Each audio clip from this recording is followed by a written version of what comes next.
Goed, ons gaan vanaand praat oor hoe om 'n disipel van Jesus te wees. Nou die woordjie disipels, die Grieks daarvoor is mathetes, wat beteken 'n learner, one who follows one's teaching. So, as ons 'n disipel van Jesus moet wees, dan moet ek en jy bereid wees om 'n leerbare gees te hê, om te sê, ek wil dit wat die Here vir my kom leer in sy woord, dit wil ek doen. Ek is 'n volgeling van Jesus, hy is my herder, ek volg hom. As hy praat, as ek sy stem hoor, dan volg ek vir hom. En dit is ook hoekom ons sien in Matteus 5 vers 1, jy weet ons is so gewoond om as ons van 'n disipel praat, dink ook ons aan die 12 disipels.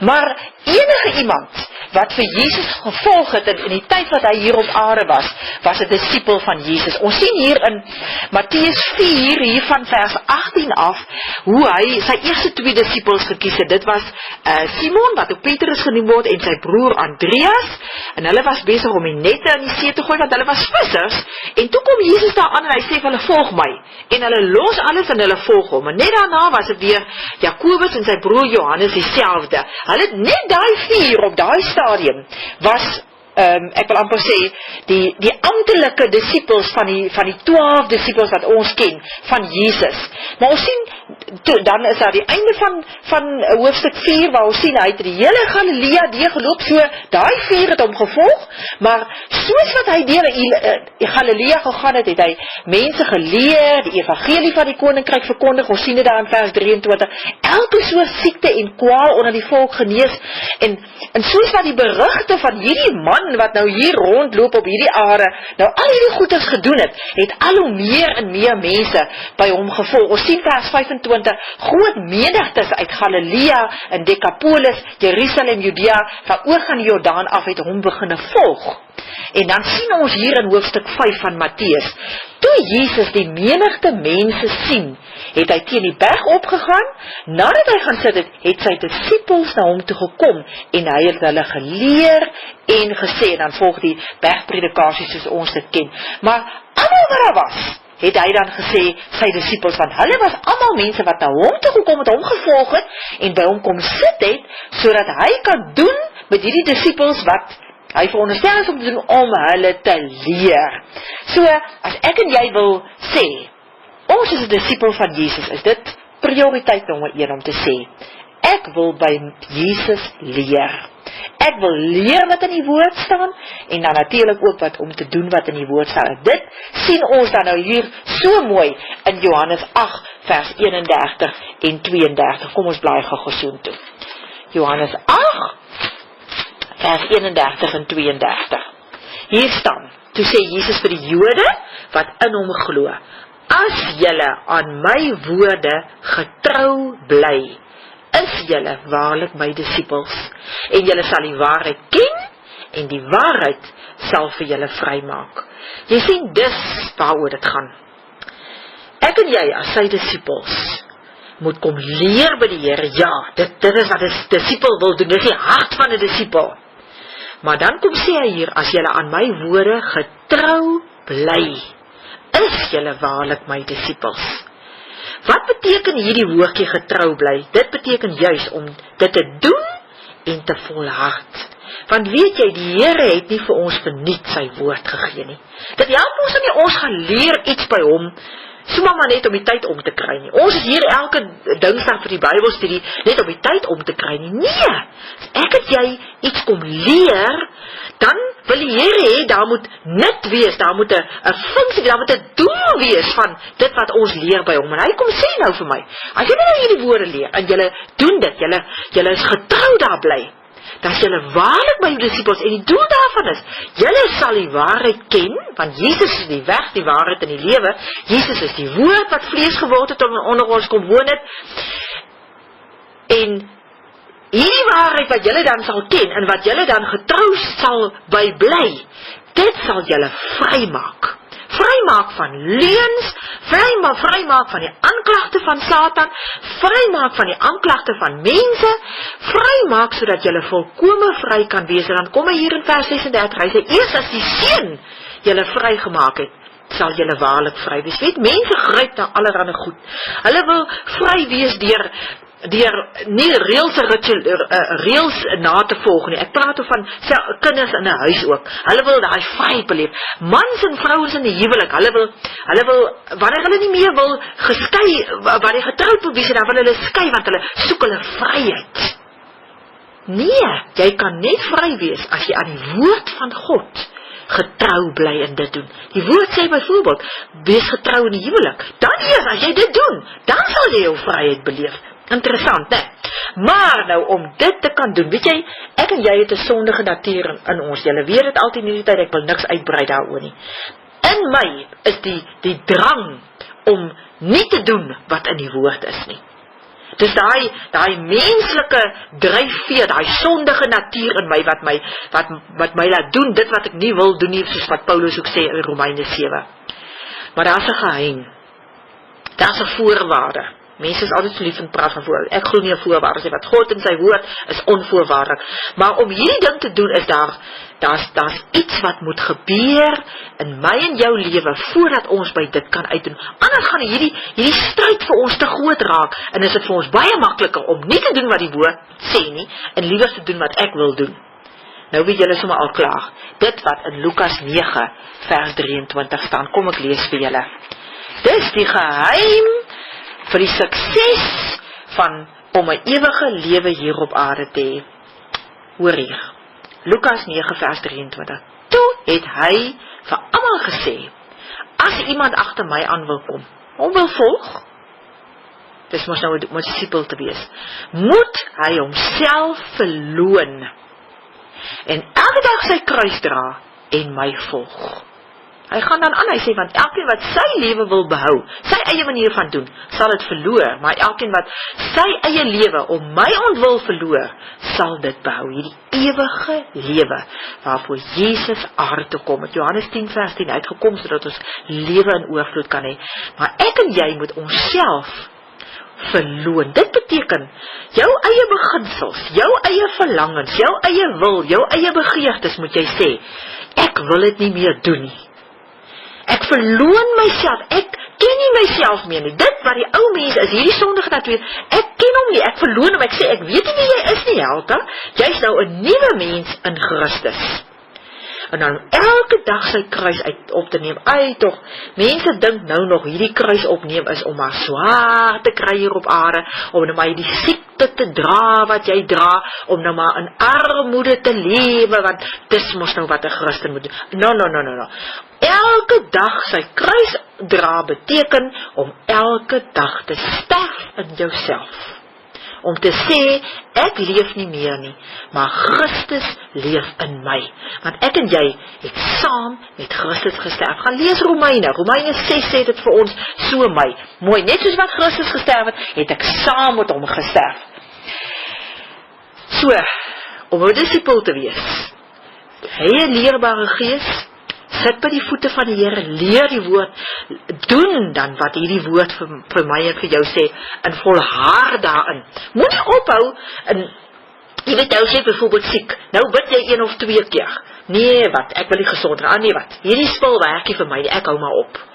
Ek wil vir jou vertel van daai persoon, ek het dit al vir julle gesê, 17 keer het hy na Lewende Woord se genesingsdienste te gaan, voordat hy van kanker genees is. Jy hou aan met bid vir jouself vir genesing, of jy gaan na iemand toe om vir jou te bid, totdat daar genesing is. Dis wat volharding begin. Volharding is om aan te hou, totdat die deurbraak daar is. Jy hou aan om te werk aan jou huwelik, jy hou aan om te vertrou, dat die Here jou huwelik gaan herstel, as daar ongelukkigheid is, as jou man van jou weg, totdat jou vrou of jou man teruggekom na jou toe. Dan is dit die wil van die Here. Dis presies wat hier in Hebreërs 10 staan. Kom ek lees dit gou vir jou. Dis wat volharding is. Kom ek blaai gou soontoe. Hebreërs 10. Hier vers 36. Volharding is wat jy nodig het om die wil van God te doen en te ontvang wat hy beloof het. Weet jy, hy het beloof dat hy wil jou huwelik herstel. Hy het beloof dat jy gesond moet wees. Hy het beloof dat jy oorwinning gaan kry oor Satan en oor al jou vleeslike begeertes. As ek en jy volhard aan die woord. Volhard om te sê, ek bly glo op dit wat God vir my beloof het. Dis ja en amen op al die beloftes. Dan sê hy, dis wat jy nodig het, daai volharding is wat jy nodig het, om te ontvang, wat hy op die ouend vir jou beloof het. Dis ons grootste probleem, jy weet, ons lewe in 'n kitswêreld, alles is, roer net vinnig in, voila, daar is die resultate. Die Here se manier is anders, as hy sê, volhard, en hoekom moet ons volhard? Want dis 'n toets vir my en vir jou geloof. En ek wil vir julle sê, elkeen van julle, moenie die toets dop nie. Kom die toets deur te volhard, deur te bly sê, ek gaan bly glo aan wat die woord vir my sê, ook al sien ek niks, dis juist wat geloof is. Geloof is om te bly glo, te bly hoop in die dinge wat jy nie sien nie. Die dinge waarop jy vertrou. En vertrou op alles wat in die woord staan. En as jy sal aanhou glo, aanhou volhard in dit wat die woord sê, dan sal jy die resultate daarvan kry. Weet jy, anders beteken ons geloof niks. Anders is mos ons mekaar se tyd. Anders is hierdie Bybel vir ons niks werd nie. En daar's duisende mense wat kan getuig dat dit werk elke keer. Kom ons kyk na die eerste beginsel om 'n disipel vir die Here te wees. In jou aantekening, nommer 1, stel God eerste in jou lewe. Nie tweede nie, nie partykeer eerste nie, onder alle omstandighede, altyd eerste. Kom ons bly na Lukas 14 toe. Lukas 14 sê vir ons die volgende, ek gaan lees vers 26, 27 en dan vers 33. Vers 26 en 27 sê, as iemand na my toe kom, kan hy nie my disipel wees nie, tensy hy afstand doen van sy eie vader, en van sy moeder, en van sy vrou, en van sy kinders, en broers en susters, ja, selfs van sy eie lewe, wat ons nou net gelees het. Iemand wat nie sy eie kruis dra, en agter my aankom nie, kan nie my disipel wees nie. Vers 33, so kan niemand van julle my disipel wees, as hy nie bereid is om van al sy besittings afstand te doen nie. Die boodskap hier is, niemand en niks is belangriker as God self nie. Nie jou rykdom nie, nie jou huis nie, nie jou kar nie, nie jou werk nie, nie jou huwelik nie, nie jou kinders nie. Niks nie. Nie om oor see te reis nie. Nie om eerste president van jou land te word nie. Niks is belangriker as God nie. God kom eerste. Ons sien hier, juis in die verkiesing van Jesus se disippels, kom bring hy al vir ons hierdie boodskap. Matteus 8 vers 18 tot 22. Eendag toe Jesus langs die see van Galilea loop, sien hy twee broers, Simon, wat ook Petrus genoem word, en sy broer Andreas. Hulle was besig om 'n werknet in die see uit te gooi, want hulle was vissers van beroep, en hy sê toe vir hulle, kom hier, kom saam met my, en ek sal julle vissers van mense maak. En hulle het dadelik die nette gelos, en hom gevolg. Mense dink vir julle vir een oomblik aan, ons is nou hier besig, jy sit daar by jou werk, en jy is besig om jou rekenaarwerk te doen, of jou genesingswerk te doen, of jou onderwyserswerk te doen, of wat jy ook al doen, wat jou beroep ook al is. En hier kom 'n wildvreemde man, jy ken hom van gekant af, jy het hom nog nooit gesien nie, jy het nog nooit eers van hom gehoor nie. Hy kom staan by jou, en hy sê vir jou, los alles waarmee jy besig is, en volg my. Wie van ons gaan dit doen? Daar moes verseker iets aan Jesus gewees het, wat hierdie mense oortuig het, dat hy nie net 'n gewone mens nie, verseker, daai heerlikheid het uit hom uitgestraal. Maar die boodskap is, dat hulle het onmiddellik alles gelos en dit gedoen. Ons lees verder vers 21, toe hy daarvandaan verder gegaan het, sien hy twee ander broers, Jakobus en sy broer Johannes, en hulle was in 'n skuit besig saam met hulle pa, besig om hulle nette reg te maak. Jesus het hulle geroep, en hulle het dadelik die skuit en hulle pa verlaat, en vir Jesus gevolg. Dink nou net 'n bietjie, hulle pa kon gesê, nee, waar toe gaan julle, moenie daai vreemdeling volg nie, bly hier by my. Hulle het gesê, Jesus is belangriker as ons pa, en ons gaan, julle ken die gelykenis, die verhaal ook van die ryk jong man, met die baie besittings. Hy het vir Jesus gevra, wat moet ek doen om die koninkryk van God in te gaan? Hy het op die ouend gesê, ek doen al die wette, ek doen al die regte goed. Jesus het vir hom gesê, gaan verkoop al jou besittings. En daai ou het dit nie gedoen nie, hy was nie bereid om te doen, hy het bedroef van Jesus weggegaan. Hy het in sy hart gesê, nee, Jesus, jy is nie vir my belangrik genoeg nie, my goed, my baie besittings is belangriker. En hy het gehuil verder, en ons kan maar net dink wat was die resultate van daai man se lewe. Hy het verlore gegaan, verseker nie 'n koninkrykslewe gehad nie, verseker nie 'n ewige lewe hier op aarde gehad nie. Ons moet bereid wees om alles te los. Ek wil vir jou lees hierso in hierdie verhaal van Matteus 19. Vers 29, hy sê, en elkeen wat ter wille van my naam afgesien het van hulle huise, of broers of susters, of pa of ma, of kinders of grond, sal 100 maal soveel ontvang, en die ewige lewe as 'n erfenis kry. Ag, is dit nie absoluut fantasties nie. Ek wil vir jou 'n ander stukkie lees hierso, Matteus 8, wat eintlik radikaal is, maar dit gaan oor die beginsel.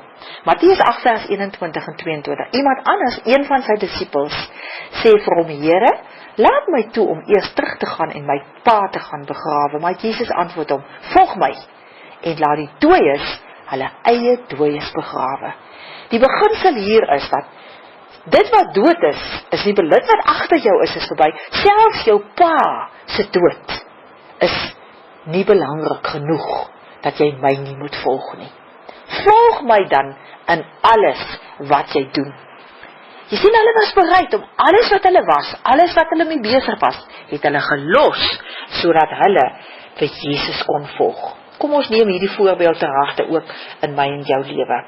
Dan die tweede beginsel wat hier op die aantekeninge vir jou gegee word, is die beginsel wat in Johannes 13 vers 35 vir ons gegee word, dat ons ander moet lief hê. Kom ek lees vir jou Johannes 13 vers 35. Hier staan, ek wil einde vers 34 eers lees. Ek gee vir julle 'n nuwe gebod. Julle moet mekaar lief hê. Soos ek julle lief het, moet julle mekaar ook lief hê. As julle mekaar lief het, vers 35, sal almal weet dat julle disippels van my is. Baie belangrik hier, soos ek julle lief het, moet julle mekaar ook lief hê. Hoe lief het Jesus vir my en vir jou gehad? Hy het sy lewe vir ons afgelê. Ek en jy moet ook bereid wees om ons lewens vir mekaar af te lê. Om te sê, ek wil sterf vir jou. Onvoorwaardelik is ek bereid om vir jou lief te hê. Ons sien dat in ons eie lewens, jy weet, ons is so, dis baie maklik om die mense wat naby ons is lief te hê, maar wat van daai mense wat ver van ons is, wat van wie ons nie hou nie? Dit help as jy onthou dat in Filippense 1 vers 6 sê, God het 'n werk in ons begin, en hy is besig om dit uit te volvoer. As jy nie van iemand hou nie, en na jou mening is daai ou, hy is ook nie eintlik 'n baie goeie Christen nie, beteken dit nie dat jy die reg het om te sê, ek gaan nie vir hom lief hê nie, want Jesus was bereid om vir ons te sterwe toe ons nog sondaars was, want hy het geweet, hy gaan sterf, sodat almal onvoorwaardelik vrygespreek word. Die enigste voorwaarde is, ons moet hom aanneem, ons moet hom ken, ons moet sy kinders word. Ek en jy moet mekaar ook onvoorwaardelik lief hê. Nie as jy dit en dit doen, dan sal ek vir jou lief hê nie. Nee, jy moet eers perform, jy moet eers 'n leier word in die skool. Jy moet, my vrou, jy moet eers hierdie en hierdie goeders doen. Aan hierdie vereistes wat ek van jou verwag, moet jy eers voldoen, dan sal ek vir jou lief wees nie. Onvoorwaardelik moet ons mekaar lief hê. Ons sien selfs in Matteus 5 kom sê die Here vir ons die volgende, wat nou al die teorieë wat jy ooit al mag aangedink het, gaan omvergooi. Matteus 5 vers 43. Jy het gehoor dat daar gesê is, jou naaste moet jy lief hê en jou vyand moet jy haat. Maar ek sê vir julle moet julle vyande lief hê en julle moet bid vir die wat vir julle vervolg, sodat julle kinders kan wees van julle Vader in die hemel. Hy laat immer sy son opkom oor slegtes en goeies, en hy laat reën oor die wat reg doen, en oor die wat verkeerd doen. Jy sien? Nie net die vir wie jy lief is, daai ou wat vir jou so die hoenders inmaak, daai ou wat jou so onregverdig behandel, daai ou wat jy nie kan verdra nie, wat hierdie goed doen, wat jou grysare gee, wat jou laat twyfel, maar hoekom is hierdie ou ooit op die aarde? Hy is verseker in elk geval nie 'n Christen nie. Ook vir daai ou moet jy lief wees, vra die Here vandag vir jou. En dan 'n ander belangrike ding, ek en jy kan nie mense bedien. Ek bedoel nou om vir hulle te bid as hulle siek is, of om hulle te gaan bemoedig as hulle in 'n gat is, of as die Here die oggend vir jou sê, bel vir so en so, of jy is almekaar op jou gedagtes, of dit nou iemand is van wie jy hou of nie hou nie. Ons moet gehoorsaam wees aan dit wat die Here vir ons vra om te doen. As hy vir jou sê, gaan bid vir daai ou, ook al hou jy nie van hom nie, doen dit dan. Dit is soveel makliker as daar liefde, hierdie liefde van God, hierdie onvoorwaardelike liefde, oordeel, sonder oordeel, in ons harte, as ons so teenoor mense kan voel, dat ons dan na enige iemand toe kan gaan, om vir hulle te gaan lief wees, en om hulle dan te kan gaan bedien. Dis hoekom daar in 1 Korintiërs 13, wat die hoofstuk is oor die liefde, net voor hom, 1 Korintiërs 12, die gawes van die Heilige Gees, 1 Korintiërs 14, net na hom, wat weer ook gaan, verder oor die gawes. Ons kan nie, sonder liefde, mense bedien nie. Ook in Efesiërs 5, staan daar van die liefde, Efesiërs 4, van die 5voudige bediening. As hy praat van bediening, dan kom hy met die liefde. Ook in Romeine 12, ons sien in Romeine 12, wat hy vir ons praat oor, om in die genadegawes van God toe te pas. Ek wil sommer gou soen toe bly, wat hy praat van, om mekaar te bemoedig in die gemeente, ons onder mekaar. Sien dit so mooi, hy praat hier van die genadegawes, gawe om God se boodskap te verkondig, geloof, om mekaar te help, om te dien, om te bemoedig, om onderrig te gee, alle goedes, dan praat hy net daarna, die liefde moet opreg wees, betoon hartlike liefde teenoor mekaar, bewys eerbied teenoor mekaar. Het is baie makliker om mekaar te bedien, as daar hierdie liefde van Jesus in ons harte teenoor mekaar is. Dan die derde beginsel, oor hoe om 'n disipel van Jesus te wees, is om vrug te dra.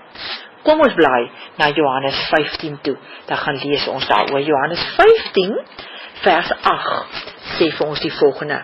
Ek wil vers 7 lees. As julle in my bly, en my woorde in julle, vra dan net wat julle wil hê, en julle sal dit kry.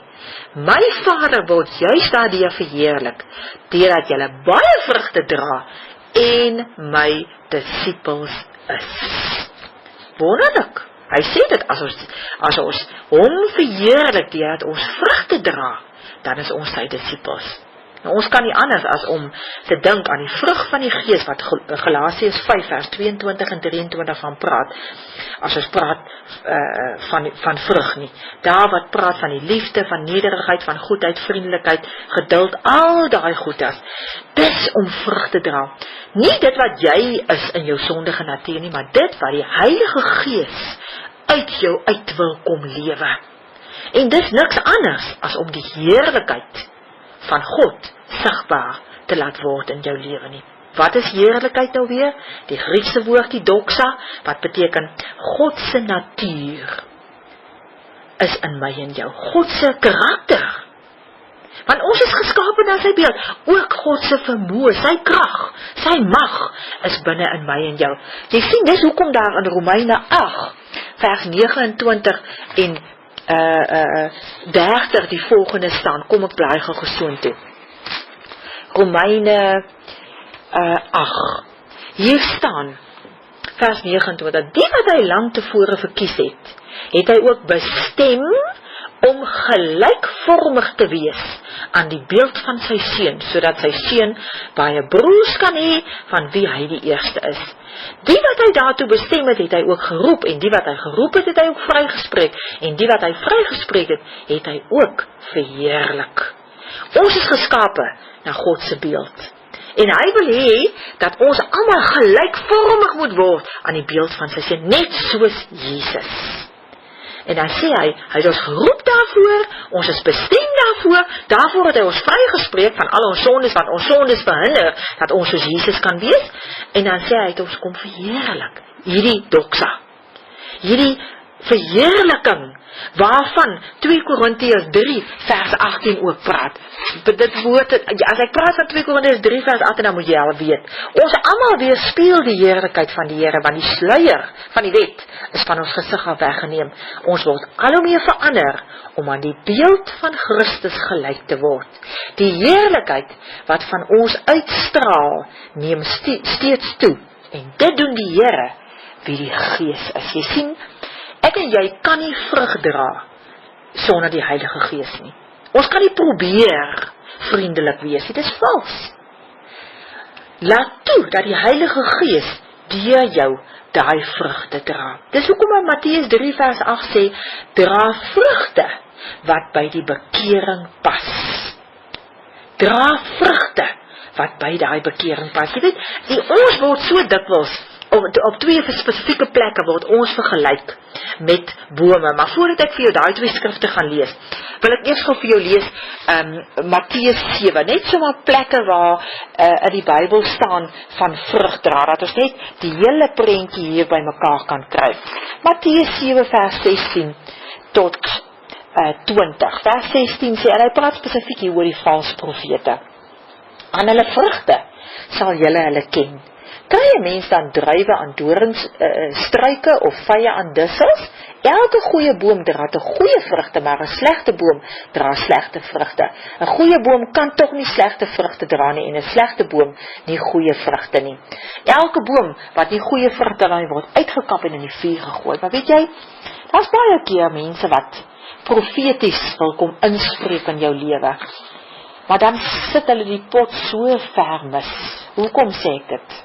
Beteken dit nou dat 'n vals profesie is? Nee, dit beteken dat hy vir jou goed sê wat jou veroordeel, of wat nie in lyn is met die woord nie. En dan moet jy weet, hy is vals. Hy kan nie goed sê wat nie in lyn is met die woord nie. Ek weet van 'n ou wat hom voordoen as 'n profeet, en hy het al vir iemand die verskriklikste lasterlike goeders gesê, van dat hy sy dogter seksueel mishandel het, wat glad nie die waarheid is nie. So 'n ou kan eintlik mens vir lasterloop aankla. Maar kom ons kyk ook hier in Matteus 12, waar ook verder gepraat word.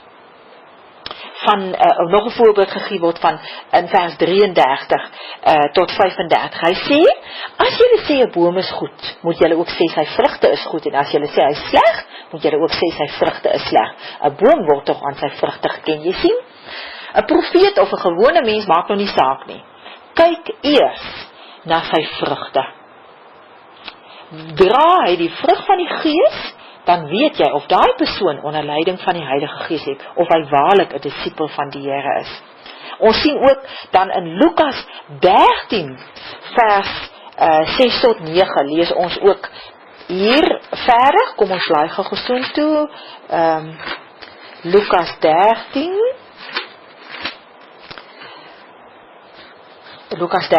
vers 6 tot 9, hier staan. En dit is vir my en vir jou 'n wonderlike troos, want jy sit dalk hier vanaand en jy sê, weet jy, maar as ek nou so hoor wat jy praat, dan voel ek baie skuldig, want ek dra nie al die vrug van die Heilige Gees nie. Ek is so ver van die beeld van Christus af, dan gaan mense na my kyk en sê, maar dis nie 'n disipel van die Here nie. Hoor hierso. Daarna het hy hierdie gelykenis vertel vir Jesus self. 'n Man het 'n vyeboom gehad, wat in sy wingerd geplant was. Nou hierdie man is God. Toe hy vrugte daaraan kom soek, maar niks kry nie, sê hy vir die tuinier, en dis tuinier is die Heilige Gees, kyk, dis nou 3 jaar, dat ek aan hierdie vyeboom vrugte kom soek. Dis al 3 jaar wat ek en jy dalk tot wedergeboorte gekom het. En ek kry niks nie. Kap hom uit. Waarom moet hy langer die grond uitput? Maar die tuinier antwoord die Heilige Gees kom sê, meneer, laat hom nog hierdie jaar staan. Ek sal die grond rondom hom omspit en bemes. Wat hy eintlik sê is, ek is nog besig om daai ou se lewe te vorm. Miskien sal hy dan volgende jaar vrugte dra, maar so nie, kan u hom maar uitkap. Is dit nie 'n wonderlike troos vir my en vir jou nie? Sy geduld met ons is oneindig. En ek wil vir jou sê, elke keer as God die Vader na ons kyk, en hy sien, maar hierdie kind van my dra nog nie vrug nie, en hy sê vir die Heilige Gees, nee wat, kap maar daai ou boompie uit, dan sal die Heilige Gees sê, nee, nog net 'n bietjie, ek is besig, ek het 'n werk aan hom begin, en ek sal dit end uit volvoer. Ek wil vir jou sê, die woordjie 'n Christen, beteken ons in Suid-Afrika, waar ons sê dat 80% van ons land is Christene, dit is so ver van verkeerd as bloot af, omdat ons nie die woord Christen verstaan nie. Christen beteken nie iemand wat in Christus glo nie, dis 'n gelowige. 'n Christen is iemand wat Christ-like is, wat soos Christus is en leef hier op aarde. Dis hoekom ons hier, ek wil gou vir jou blaai na Handelinge 11, toe die eerste keer wat mense Christene genoem is in die Bybel. Ons sien, dit was toe die verskillende gemeentes gestig is. Ons lees hierso van die vervolging van Stefanus en die gelowiges is uit mekaar uit gejaag en oral waar hulle gekom het, is daar toe gemeentes gestig. Hulle was soort van vlugtelinge. Vers 21, die Here het die gelowiges gehelp, sodat daar baie mense tot geloof gekom het en hulle tot die Here bekeer het. Die berig hieroor het die gemeente in Jerusalem bereik en hulle het vir Barnabas toe na Antiochië toegestuur. Nou moet jy onthou, in Antiochië was toe nou al 'n klomp gelowiges, wat nou al gevlug het, wat vir Jesus gevolg het en hom geken het. En hulle het toe nou daar 'n gemeente in Antiochië begin. Barnabas gaan toe soontoe. Hoor net hier vers 23, dis nou Handelinge 11. Toe hy daar kom, was hy bly om te sien hoe God in sy genade onder hulle gewerk het. En hy het hulle almal aangespoor om met hart en siel aan die Here getrou te bly. Hierdie, toe hy sien, beteken, dit was sigbaar in hulle lewens. Dit was sigbaar in hulle doen en late, dat hulle gelowiges was, dat hulle bekeerlinge was. Barnabas kon die vrug in hulle lewens sien. En dan lees ons hier vers 26 aan die einde. In Antiochië is die gelowiges die eerste keer Christene genoem, omdat dit sigbaar was in hulle lewens. Ek wil vir jou 2 skrifte lees, of jou herinner eintlik sommer aan 2 skrifte, waar ons vergelyk word met bome wat vrugte dra. Psalm 1, vers 1 tot 3. Julle ken almal daai psalm. Van moenie, die ou vertaling het so mooi gesê, in die kring van die ligsinnige sit nie. Die nuwe vertaling sê, dit gaan goed met die mens wat nie die raad van goddeloses volg, nie met sondaars omgaan en met ligsinnige saamspan nie, maar wat in die woord van die Here sy vreugde vind, en dit dag en nag oordink. Daai man is soos 'n boom wat by waterstrome geplant is, wat op die regte tyd vrugte dra en waarvan die blare nie verdroog nie. En hy is voorspoedig in alles wat hy aanpak. So wat sê hy hier, as ek en jy 'n boom wil wees wat vrugte dra, dan moet ons vreugde vind in die woord van die Here en dit dag en nag oordink. Presies dieselfde wat God vir Josua gesê het, voordat hy in Kanaan kon ingaan, om Kanaan te beleef, om voorspoedig te wees in alles wat jy aanpak, om soos 'n boom te wees wat by waterstrome geplant is, om die regte tyd vrugte te dra en blare te hê wat nie verdroog nie. Moet ek en jy daai woord oordink, dag en nag. Hy sê in Josua 1 vers 8, oordink die woord van God, dag en nag in alles wat jy doen, en pas dit toe, doen dit, en jy sal voorspoedig wees in alles wat jy doen. So met dat, dis een gedagte wat ek hier wil by jou laat, vind jou vreugde in die woord, oordink dit dag en nag, soos daai woord dan in jou begin 'n vrug dra, want onthou 1 Petrus 1 vers 23, is dat ons is wedergebore deur die onverganklike saad, dit is die woord van God, so daai saad van die woord is in ons ingeplant, en so meer ek en jy die woord oordink, die meer en meer die woord eet, meer en meer Bybel lees, meer en meer woord hoor, begin daai woord, daai saadjie, begin ontkiem hier binne in my en jou. Dis Jesus, meer en meer word Jesus sigbaar in my en jou. En dan 'n ander plek waar hy van praat is in Jeremia 17. Jeremia 17, spesifiek vers 7 en vers 8. Hy sê dit gaan goed met die mens wat sy vertroue in die Here stel. Die mens vir wie die Here 'n veilige vesting is. So iemand is soos 'n boom wat by water geplant is en sy wortels na die stroom toe uitstoot. Nie die hitte voel as dit kom nie en altyd groen blare het. 'n Droë jaar raak hom nie en hy hou nie op om vrugte te dra nie. Jy sien, bly vertrou op die Here. Nog 'n belangrike ding. Bly vertrou op die Here. Moenie vertrou op jou geld, moenie vertrou op jou status nie, moenie vertrou op jou werk nie, moenie vertrou op jou vriende nie, moenie vertrou op jou ouers nie. Vertrou op die Here. Dan sal jy wees soos 'n boom wat dan vrugte dra. Interessant ek wil gou blaai na Esegiel 47 toe. Daai verhaal wat daar vertel word, of is nie eintlik 'n verhaal nie, die woord wat daar uitgaan oor die water wat onder die tempel se drempel weergaan aan die ooste kant, en dan van eers is dit enkel diep, en dan knie diep, en dan tot by die heupe, en dan is dit stroom, en dan hier in vers 6 sien ons, die man sê vir my, sien jy dit mens, hy laat my toe langs die stroom terugstap, terwyl ek so terugstap, sien ek daar staan groot, hoë bome weerskante op die stroom se wal. En ons gaan verder daar so aan, en dan lees ons vers 12, weerskant op die wal van die stroom sal allerlei vrugtebome groei. Dis ek en jy. So meer ek en jy in die stroom van die Heilige Gees water vloei is, dan sal mense sien, ons is daai groot, hoë bome, weerskante op die stroom se wal. Allerlei vrugtebome sal ek en jy wees. Hulle blare sal nie verlep nie en hulle vrugte sal nie opraak nie. Hulle sal elke maand dra, want die stroom se water kom uit die heiligdom. Die vrugte sal daar wees om te eet en die blare om genesing te bring. Wonderlik kosbaar. En dan, as ons gaan kyk dat die vierde punt hier op die aantekening is, dat is die disciples, ek en jy discipel moet wees, dan het ons krag ontvang, ons is toegerus met krag, om 'n getuie te wees van Jesus. Dit wat staan in Handelinge 1 vers 8. Handelinge 1 vers 8.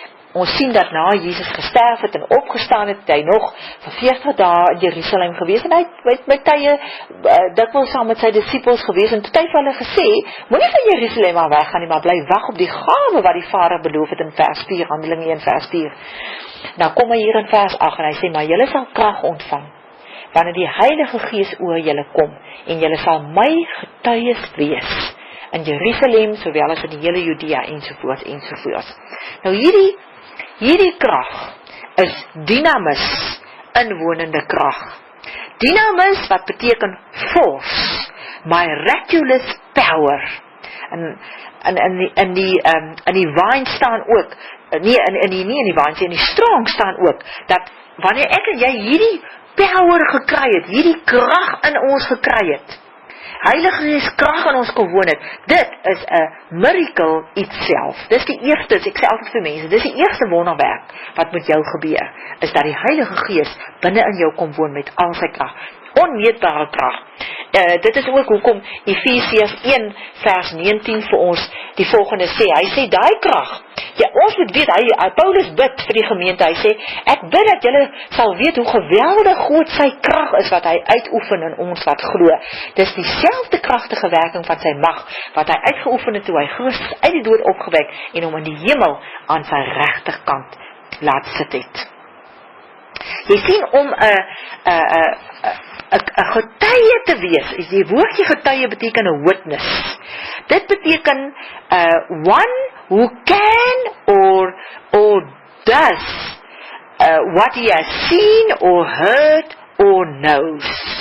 So, ek en jy moet so getuie wees dat dit wat ons weet, dit wat ons sien en dit wat ons gehoor het, dit doen ek van self. Ek het eintlik geen beheer daaroor nie. Nou, ek wil net gou om 'n stukkie, om bietjie by te staan, stil te staan nog oor hierdie krag, want mense verstaan dit nie altyd nie. As ons gaan kyk in 2 Korintiërs 12 vers 9, dan word daar gepraat van God se genade krag. Hy sê dan, julle ken van Paulus wat kom sê, die Here laat hierdie doring in die vlees wat hy van gepraat het, so terloops, Doring in die vlees is nie siekte nie. As jy blaai na 2 Korintiërs 12, kom ons blaai gesond. 2 Korintiërs 12 vers 9. Ek dwaal nou 'n bietjie af, maar dit is belangrik dat ons dit moet sê. Paulus het 3 maal vir die Here gevra. Hy sê hier, daar's 'n boodskapper van Satan wat my met vuiste slaan. 3 maal het ek die Here gebid dat dit van my af weggeneem moet word. Sy antwoord was, my genade is vir jou genoeg. My krag kom juis tot volle werking wanneer jy swak is. Daarom sal ek baie liewer oor my swakhede roem, sodat die krag van Christus my beskutting kan wees. Daarom is ek bly oor swakhede, oor beledigings, oor ontberings, oor vervolginge en moeilikhede ter wille van Christus. Want as ek swak is, dan is ek sterk. Jy sien dus presies wat hierdie doring in die vlees was. Hierdie boodskapper van Satan. Dit was al die moeilikheid, al die beledigings, al die ontberings, al die vervolgings, die feit dat hy so dikwels geslaan was, die feit dat hy beledig was, verwerp was deur sy eie, die mense wat hom geken het ook. Ek praat nie van Jesus, ek praat van Paulus, onthou? Hy was 'n skrifgeleerde, hy was 'n fariseer. En die mense het hom verwerp die oomblik toe hy vir Jesus begin volg, hom in die tronk gegooi. Ons ken Paulus se geskiedenis. En die Here kom sê vir hom, my krag kom juis tot volle werking wanneer jy swak is. Jy sien genade bestaan uit 2 dele. Ons lees in waar lees ons dit nou in Johannes, kom ek blaai gou toe Johannes 1. Word daar gepraat van uit sy oorvloed, Johannes 1 vers 16, uit sy oorvloed het ons almal genade op genade ontvang. Ek het al 'n goue Bybelstudie gehou tyd terug. Nou die eerste genade waarvan hier gepraat word, is dat deur genade is ons gered, waarvan Efesiërs 2 praat vers 6 tot 8. Hy praat van deur genade is julle gered. Dit beteken onverdiende guns, net omdat ons na hom toe kom, onverdien sonder dat ons dit verdien, vergewe hy ons sondes, hy spreek ons vry en nou is ons deel van die volk van God. Maar hierdie tweede genade op genade, is wanneer ons hierdie goddelike krag kry om in hierdie lewe swakhede te oorwin, Satan te oorwin, die wêreld te oorwin, elke onsondige natuur te oorwin. Dis waarvan hy hier praat. Ons sien ook hierdie stukkie word vir ons ook geskryf van in Hebreërs 4. Hebreërs 4 vers 16, hy sê, kom, ons gaan dan nou met vrymoedigheid na die genadetroon. Ek en jy kan gaan na die genadetroon, want ons is begenadigdes. Die Here ken ons, as ons voor hom kom staan, want ons is sy kinders. En dan kom sê hy hier, sodat ons barmhartigheid en genade ontvang. Ons kom staan voor die genadetroon, en hier ontvang ons weer genade, om so op die regte tyd gered te kan word, van elke moeilikheid wil ek so maar byvoeg. Dan kry ons daai genade, as ek en jy by die troon van die Here kom staan, sê Here, ek is die kind. Maar u sien nou, hierdie mense wat so ongeskik is vir my. Here, u sien hierdie mense, u hoor hierdie mense wat my beledig, hierdie mense wat my vals beskuldig, hierdie mense wat sê hulle wil dit en dit aan my doen. Dan kom sê die Here vir jou, my krag in jou is sterk genoeg om hierdie situasie te kan hanteer. Ek sal vir jou sterk. Hierdie miraculous power van my is binne in jou. Hou daaraan vas. Dis die krag ook waarmee Jesus wonders en tekens gedoen het. Kom ons kyk ook hierso na Handelinge 4. Nadat die apostels, nadat Jesus opgevaar het na die hemel, het hulle hier in hoofstuk 3 van Handelinge genees hulle 'n verlamde man. En dit was so nou verskriklik dat hierdie eenvoudige mense 'n verlamde man laat begin loop en Joodse raad kom daar en hulle vra hier in Handelinge 4. Deur watter krag? En in wie se naam het julle dit gedoen? En Petrus hulle kon antwoord, dat vol van die Heilige Gees, kom sê hulle, dat in die naam van Jesus van Nasaret, het ons hierdie man kom gesond maak. Daai krag is binne my en jou, dat ek en jy dit ook kan doen. Ons gaan volgende week verder gesels, as ons aangaan met breek met tradisie in die wet, moet tog nie dit misloop nie, want julle weet dit is baie belangrik. As ek en jy disipel van die Here wil wees, dan moet ons ook breek met tradisie en met die wet. Totsiens.